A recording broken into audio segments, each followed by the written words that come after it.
সালে বিডিআর হত্যা থেকে শুরু করে 2013 সালের শাপলা চত্বরে গণহত্যার পর যেই বীজটা পোড়া হয়েছিল আওয়ামী লীগ উৎখাতের, সেই বীজটা 2024-এ এসে শেষ হয়েছে।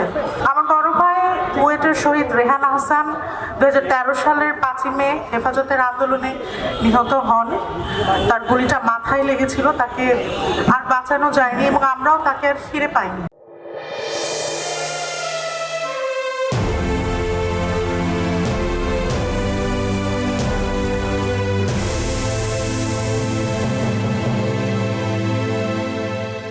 আসসালামু আলাইকুম, আমি শহীদ রেহান হাসানের বোন ফারিয়া সরণি। আপনাদের অনেক ধন্যবাদ এত সুন্দর একটা প্রোগ্রাম অ্যারেঞ্জ করার জন্য, কারণ শহীদ পরিবারদের আলটিমেটলি সবাই মনে হয় ভুলেই গেছে। আমার বড় ভাই বুয়েটের শহীদ রেহান আহসান 2013 সালের 5ই মে হেফাজতের আন্দোলনে নিহত হন। তার গুলিটা মাথায় লেগেছিল, তাকে আর বাঁচানো যায়নি এবং আমরাও তাকে আর ফিরে পাইনি। আজকে দীর্ঘ 12 বছর, 2014 সালে আমার বাবা মারা যান এই শোকেই। আজ দীর্ঘ 12 বছর আমার মা, আমি, আমার ছোট বোন, আমরা 3 জন এই যুদ্ধেই আছি। জুলাই যোদ্ধাদের অনেক অনেক অনেক ধন্যবাদ জানাই, যারা শহীদ হয়েছেন তাদের জন্য আমাদেরও হাহাকার রয়ে গেল। তারা শুধু শহীদ না, তারা গাজী। এবং 2009 সালে বিডিআর হত্যা থেকে শুরু করে 2013 সালের শাপলা চত্বরে গণহত্যার পর যেই বীজটা পোড়া হয়েছিল আওয়ামী লীগ উৎখাতের, সেই বীজটা 2024-এ এসে শেষ হয়েছে। অনেক ধন্যবাদ সবাইকে। সবাই এগিয়ে এসেছিলেন বলেই হাসিনা আজকে চলে যেতে পেরেছে।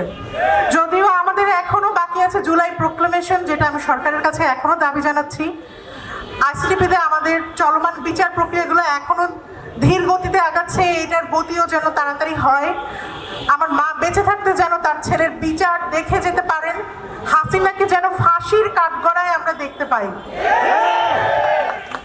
আমার ভাইয়া একজন অরাজনৈতিক পার্সন ছিলেন, ইসলাম ধর্মে বিশ্বাসী ছিলেন, খুবই ধর্ম মানতেন এবং শেষের দিকে তিনি নানা ধরনের তাবলিগের সাথে সংযুক্ত ছিলেন এবং তিনি খুব চেয়েছিলেন যেন বাংলাদেশটা একসময় ইসলামিক রাষ্ট্র হয়, তার স্বপ্ন যেন পূরণ হয়।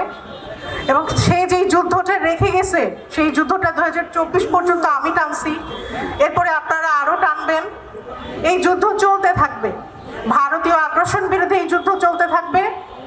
সকল ধরনের কোনো ধরনের জিনিস আমরা মেনে নেব না। আপনাদের সবাইকে ধন্যবাদ। সবশেষে আমি বলতে চাই, চে গুয়েভারের মতো মাট্রিয়া আর মুয়ের্তে।